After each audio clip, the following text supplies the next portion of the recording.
उस पत्नी का ऊपर क्या गुजरेगा जो 16 को शादी और 22 का मौत हो जाता है। उस परिवार का ऊपर क्या गुजरेगा जिसका बेटा का शादी 16 को और मौत 22 तारीख को। आप लोग सोच सकते हो कि भाई उन परिवारों पे क्या गुजरा होगा जिनका पति को मार दिया गया, फिर भी वो गुहार लगा रही थी कि हमारे बेटे को मत मारना।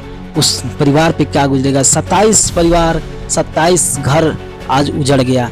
हाँ, इतना ही नहीं, अगर आप हिंदू है तो आपको मरना तय है, यानी कि आप कहीं भी हो, हिंदू हो तो आपको मरना तय है। कश्मीर में जाने से अब लोग डरेंगे, कश्मीर के नाम से लोग कांपेंगे। पहलवा गांव में ऐसा घटना इससे पहले कभी नहीं हुआ था, और मैं आपको बता दूं ऐसा घटना होना भी नहीं चाहिए था, मगर मोदी सरकार ने इस पर बहुत ज़्यादा एक्शन ले लिया और शायद अब पाकिस्तान को बर्बाद करके ही मानेंगे, क्योंकि चाहते नहीं है। मोदी सरकार ऐसे एक सरकार थे जहाँ पे अगर हम बता दें, यहाँ पर अगर बात करें कि सबको लेकर चलने वाले थे मोदी सरकार, मगर अब नहीं। अब उस परिवार को दिलासा दिया जाएगा, उस परिवार को सहारा दिया जाएगा और पाकिस्तान को बर्बाद कर दिया जाएगा। इतना ही ना, मैं आपको बता दूं उन परिवारों का ऊपर जब गुजरा तो क्या गुजरा, अब गुजरेगा जो पाकिस्तान का ऊपर गुजरा वो गुजरा।